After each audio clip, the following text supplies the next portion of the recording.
के दो पुत्र तीन पुत्रियों का वर्णन है। उत्तानपाद प्रियव्रत के बेटे हुए, देवहूति आकुति प्रसूति एक कन्या हुई। देवहूति जब विवाह के योग्य हुई, माता पिता को चिंता हुई। चिंता करना स्वाभाविक है, लेकिन चिंता किसी समस्या का समाधान। चिंता छोड़ दो हमारे कन्हैया के नाम पर। चिंता करे बुलाए हमारी जगती के जंजाल की। चिंता से कुछ नहीं होता है, और उसके चिंतन में खो जाओ, वो चाहे तो सब कुछ हो जाता है। इसीलिए किसी साधक ने कहा है, कामे चिंतु साइया मम चिंते का होए, मेरी चिंता हरि करें आगे पीछे। मनु जी पहुंचे पिता ब्रह्मा के पास। आपने देवहूति का विवाह किसके साथ निश्चित किया है? कर्दम के साथ। कर्दम भगवान के अनन्य उपासक, गृहस्थ में आने को तैयार नहीं थे, लेकिन नारायण जी प्रकट होकर कहते हैं, बेटा आपको विवाह करवाना है। ठीक है पिताजी, जवाब किया गया। भगवान इस भाव को देखकर भावुक हो गए। भगवान के प्रेमाश्रु प्रवाहित हुए, ध्यान रखना। प्रेमाश्रु की दो बूंदें, उसी से प्रकट हुआ बिंदु सरोवर। जैसे पिता का उद्धार गया में होता है ना, मां के उद्धार के लिए बिंदु सरोवर से अच्छा कुछ नहीं है। भगवान कपिल वहीं देवहूति का उपदेश किए। कभी एक बार प्रभु जी वहां भी जाइए, उस बिंदु सरोवर में जाके लीजिए आनंद।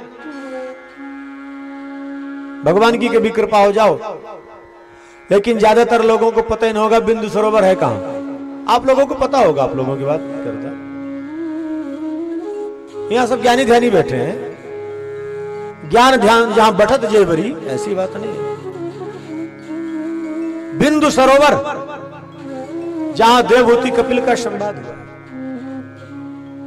कभी एक बार जाना। गुजरात में पड़ता है, महसाणा डिस्ट्रिक्ट, सिद्धपुर क्षेत्र। क्या वहां की लीला है, वहां क्या विलक्षणता है। जब वहां पहुंचा, इतना दिव्य निर्मल जल कुंड का, मुझे लगा यहां कोई स्नान नहीं करता क्या।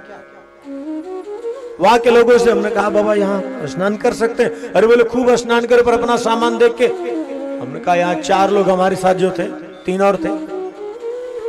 उनका 4 के अलावा कोई है नहीं, कहते सामान देखना। क्या लीला प्रभु की हुई। वहां डुबकी लगा के बाहर नहीं निकल पाए। 2 मिनट के अंदर 250 पता नहीं कहां से एक सब कुंड में कूदने लगी। अरे ये क्या लीला है। और पहले कोई क्या नहीं दिख रहा था, पता नहीं कहां बैठे क्या कर, एक है। और इतना स्वच्छ जल के नीचे तक दिखाई पड़ रहा था, पत्थर सब मटमैला हो गया। हमने कहा वाह प्रभु, बड़ी कृपा की है। क्या विलक्षणता है महाराज। वहां बैठो, ये सुनने से इसका आपको रस नहीं मिलेगा। जब बैठोगे आपको पता लगेगा। एक नौजवान जो हमारे कन्हैया के भक्त हैं, खाटू श्याम को माने, कृष्ण को माने, बोले गुरुदेव मैं यहां से सैकड़ों बार निकला, मुझे पता नहीं था। हमने कहा नहीं चलो। जब बोले मैं आपके साथ चलूंगा, वहां गए तो उनके नेत्र भर आए प्रेमाश्रु से। और बिल्कुल बगल से जैसे आपका परिसर है और सामने रोड है, ऐसी रोड से वो सैकड़ों बार निकले, पर उनको पता नहीं था। वहां हैरान रह गए। वो बिंदुसर तीर्थ जहां भगवान के प्रेमाश्रु से तीर्थ बना है, जहां कर्दम देवहूति का संवाद है, जहां कपिल देवहूति का संवाद है। प्रभु कभी ऐसी भूमियों का दर्शन करिए। अंत में हड्डियों को समेट के फेंक देंगे, सोनमे के लिए जाके फेंक देंगे गंगा जी में। कौन करता है किसी को याद मर जाने के बाद, सूंघता कोई नहीं है फूल मुरझाने के बाद। हम लोग कूप मंडूक बन करके भटक गए। भगवान नारायण वरदान देके चले गए। या मनु शत्रुपा देवहूति आए, कर्दम जी 3 आसन बिछा दिए। मनु शत्रुपा बैठ गए, देवहूति आसन में बायां हाथ रख के बैठ गए। विवाह में 3 का दर्शन होता था, परीक्षा, प्रतीक्षा और समीक्षा। विवेक, विश्वास और वैराग्य। जिस विवाह में ये हो वहां भगवान आते हैं, और जहां विश्वास न हो वहां समस्या ही समस्या है। शंकर और सती के विवाह में एक कमी रह गई थी, विश्वास की, तो सती को जलना पड़ा, शंकर को भी भटकना पड़ा, रोना पड़ा। आज तो एक दूसरे पर विश्वास ही नहीं है। एक जन्म में पटती नहीं, 7 जन्म साथ रहने का गंगा जी में झूठ बोलते हाथ पकड़ के। हे गंगा मैया, 7 जन्म का साथ देना, और एक जन्म में पटती नहीं, रो लड़ाई करते हैं। काहे को झूठ बोलते हो गंगा जी में जाके? मतलब क्या है? एक जन्म की निभी नहीं और 7 जन्म का। अरे गंगा मैया की गोद में भक्ति मांगा करो, भक्ति रस मांगा करो, वहां तो भक्ति मिलती है। भक्ति मिल जाएगी, भगवान मिल जाएंगे, जन्म मृत्यु के चक्कर से मुक्ति हो जाएगी। करदम देवहूति का विवाह, करदम जी साधना में लीन हो गए, देवहूति सेवा करती है। सबसे कठिन धर्म है सेवा धर्म, ध्यान रखना, सबसे कठिन है। और जो सेवा कर लिया उसका कल्याण हो जाता है। और सेवक की परीक्षा बड़ी कठिन होती है महाराज। जब किसी संत की सेवा में जाओगे तो पता लगेगा अभी सेवा किए कहां। आज ये शरीर जो भी है, तो संत ने कहा था मेरा नाम मत लेना, मैं नहीं लेता, लेकिन 7 वर्ष उन्होंने बहुत तपाया इस शरीर को। रात्रि 12 बजे सोने को मौका मिलता था, और सुबह 4 बजे 4:15 उठना है। दिन में आराम नहीं कर सकते, सुबह से शाम तक ये करो ये करो ये करो। 7 वर्ष तपाए, लेकिन वो 7 वर्ष तपाकर हमारे 7 जन्मों की लगता समस्या दूर कर दी। ये संत की सरलता। उन्होंने कहा मेरा नाम मत लेना, स्वयं के प्रभाव से चलो, मेरे सहारे मत चलो। हमने कहा जरूर कोई न कोई इसमें खेल है।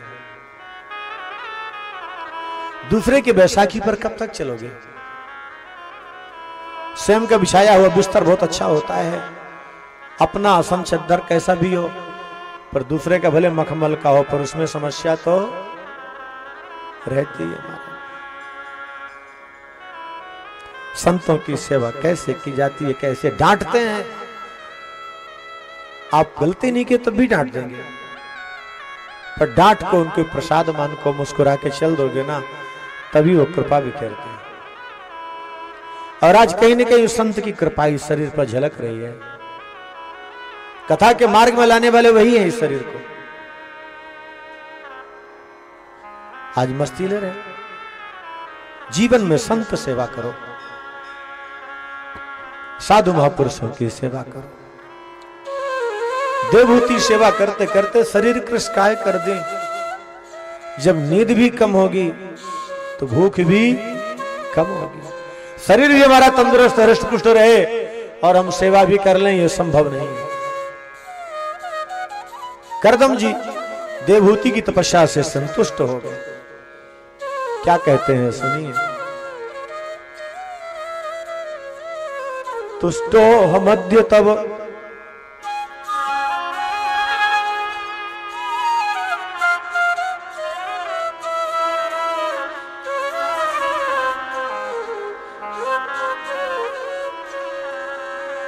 तुष्टो हमद्य तब मान विमान दाया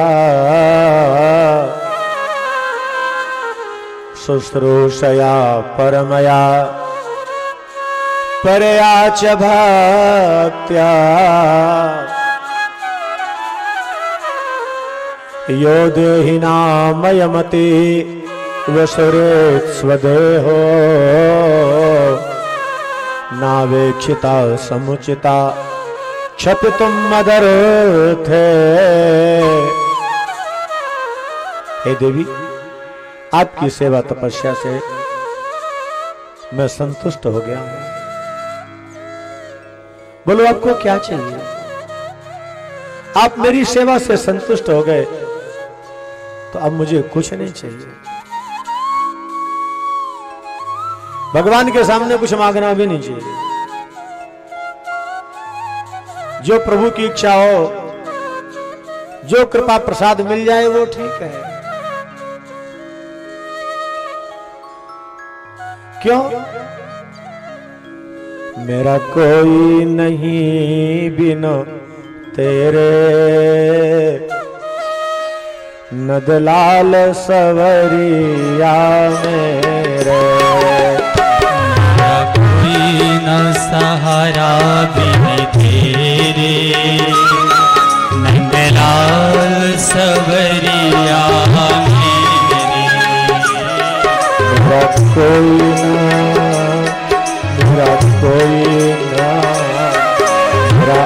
कोई न सहारा बिन तेरे, नदलाल सवरिया मेरे। मेरा कोई न सहारा बिन तेरे, नंदलाल सवरिया मेरे। नदलाल सवरिया मेरे, नंदलाल सवरिया मेरे। गोपाल सवरिया मेरे, गोपाल सवरिया मेरे।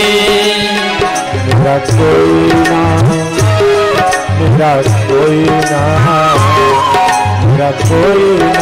सहारा बिन तेरे, नदलाल सवरिया मेरा कोई न सहारा बिन तेरे, नंदलाल सवरिया मेरे। आपको किसी के सहारे की आवश्यकता नहीं पड़नी चाहिए। एक का सहारा कृष्ण का, और जब कृष्ण का सहारा हो जाएगा तो फिर आपको किसी से कुछ भी नहीं चाहिए। और कन्हैया क्या कहता है?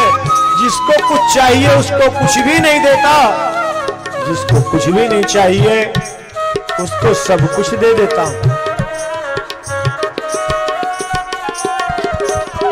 विभूति ने कहा, हे स्वामी आप मेरी सेवा से संतुष्ट हो गए ना, अब मुझे कुछ भी नहीं चाहिए। लेकिन करदम जी समझ गए, जो बालक न मांगे उसको भोजन नहीं मिलता क्या?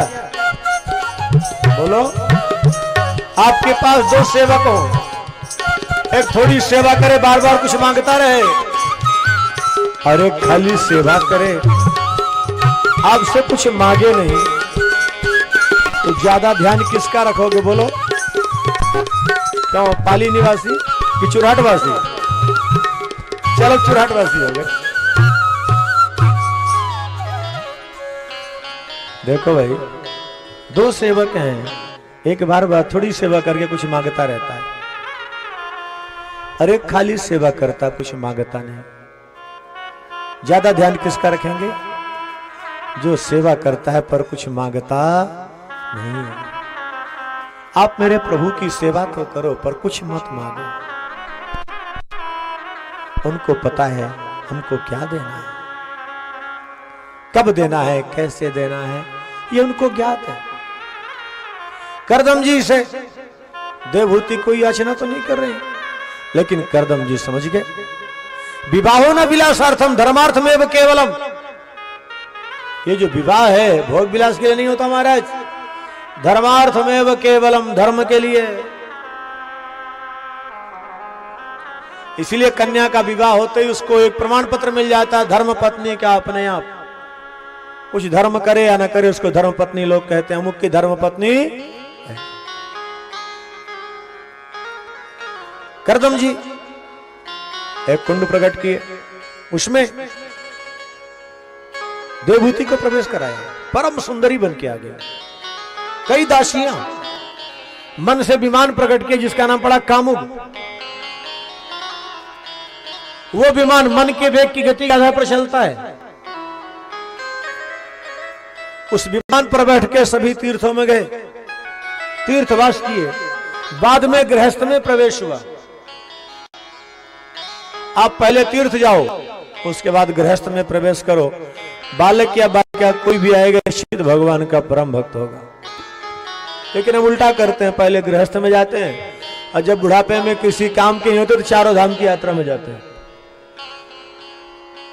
बोलते हैं हरि निकलता है हाय, बोलते हैं जय निकलता फै, दांत गिर जाएंगे तो क्या होगा। बुढ़ापे में तो महाराज बड़ा सुंदर दृश्य होता है,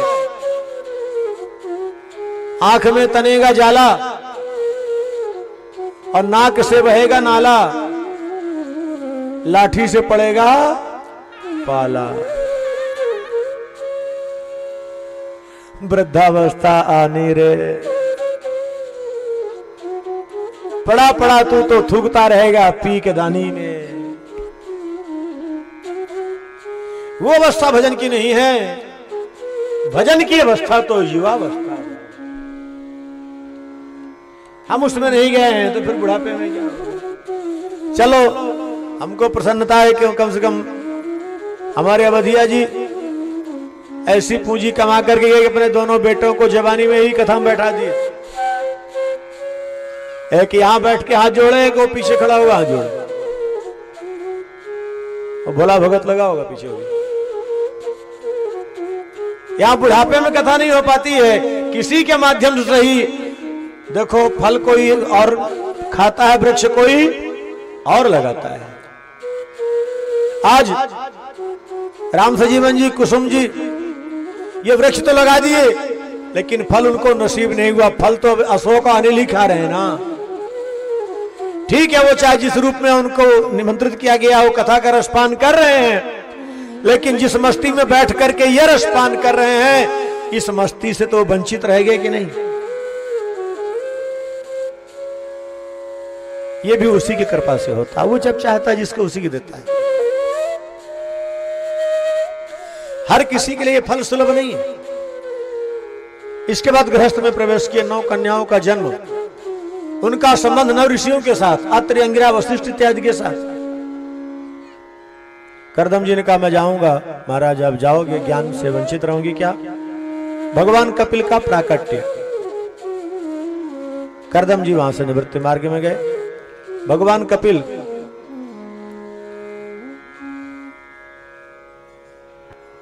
जब 5 वर्ष के हुए,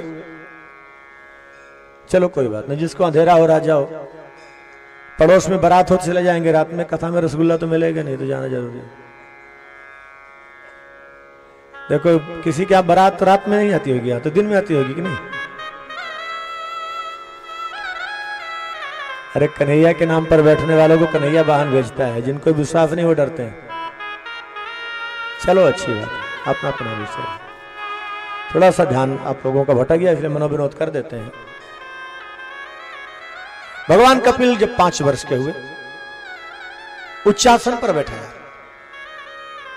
देवहूति हाथ जोड़ के प्रार्थना की। कपिल ने कहा मां का स्थान नीचे, बेटे का स्थान ऊपर। प्रभु आप तो मुझ पर अनुग्रह करने के लिए, कृपा करने के लिए मेरे यहां बालक बन के आए हो। आप मेरे बालक नहीं हो, आप तो सारे जगत के पिता हो, जगत के पालक हो। बड़ा सुंदर सांख्योपदेश का वर्णन किए हैं, जहां कर्म ज्ञान भक्ति का बड़ा सुंदर समन्वय है। ज्ञान और भक्ति के मार्ग में बड़ा सुंदर दर्शन कराया। ज्ञान के मार्ग में, भक्ति के मार्ग में अंतर क्या है। ज्ञान के मार्ग में स्वयं ब्रह्म को पकड़ना पड़ता है, और भक्ति के मार्ग में ब्रह्म स्वयं भक्त को पकड़ता है। हम चाह करके भी उसको नहीं पकड़ सकते, पर वो चाहे तो पकड़ सकते हैं। वो चाहे तो पकड़ सकते हैं। प्रभु से प्रार्थना करना, कन्हैया मैं आपको नहीं देख सकता, आप तो मुझे देख सकते हो ना। एक बार कन्हैया देख ले, मेरी राधे एक बार देख ले, कल्याण हो जाएगा। आपको देखने की आवश्यकता नहीं पड़ेगी। हम देख भी नहीं सकते, सूर्य की किरणों को हम नहीं देख सकते, लेकिन सूर्य की किरणें हमको आपको देख सकती हैं। उस परमात्मा को हम क्या देख पाएंगे, क्या जान पाएंगे? वही जान पाएगा जिस पर उसकी कृपा हो जाए। लेकिन भक्ति भी 3 प्रकार से होती है, सात्विक, राजस और तामस। और एक एक भक्ति के 9 लक्षण है। उन लक्षणों से पता लगता है हमारी भक्ति कैसी है। सात्विकी भक्ति होगी तो कल्याण होगा, राजसी भक्ति, तामसी भक्ति में कल्याण नहीं होगा। जो केवल परिवार को ही अपना सब कुछ मानकर उसके भरण पोषण के लिए लगे रहते हैं, वो जीते हुए अंधता मिश्र नाम के नरक में पड़े हैं। शरीर छूटेगा, चमसकुंड में पकाया जाएगा। जिन बाल बच्चों की परिधि में हम घूम रहे हैं ना, ये नरक है महाराज। भगवान कपिल ने कहा त्रैव नरका स्वर्गा। जो अपने आप को एक परिवार के परिधि में बांध लिया है वही नरक में पड़ा है, और जो परिधि की को तोड़कर आगे बढ़ गया है वही स्वर्ग का आनंद ले रहा है। हम क्या सोचते हैं, अरे इन बच्चों की व्यवस्था तो कर नहीं पाए, अरे बाबा जवानी में नहीं कर पाए, बुढ़ापे में क्या करेगा। लेकिन फिर भी दिन रात उसी में लगे हैं। क्यों?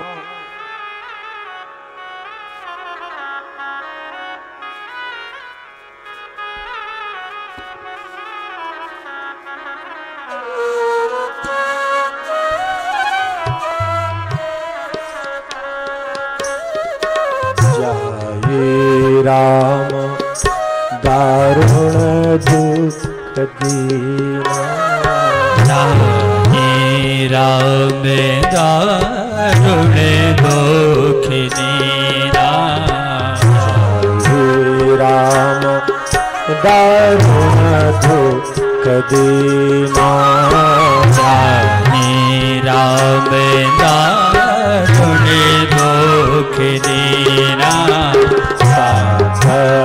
मति आगे हलेना, मति आगे हरिना। चाहे राम दारुण दुख देना, ताकर मति जागे हर लेना। ताकर मति जागे हर लेना। जाहे राम दारुण दुख दीना, करम तेजा हे हरि लेना। हे हरि लेना, हे राम दारुण दुख दीना।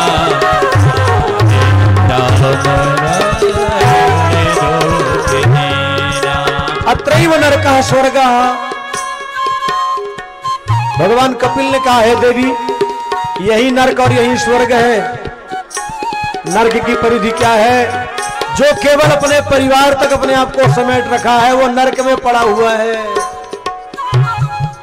अपनी पत्नी, अपने बच्चे, अपने पोतों की दृष्टि से बाहर नहीं उठा, वही नरक में है। लेकिन जो इस परिधि से ऊपर उठ गया है वही स्वर्ग का आनंद ले रहा है, वही स्वर्ग की मस्ती में मस्त है। साधक लोग क्यों मस्त हैं? उनका भाव वसुधैव कुटुंबकम। और हमारा कौन सा भाव है? हम तो कूक मंडूक बन के चूहा छाप जिंदगी जी रहे हैं।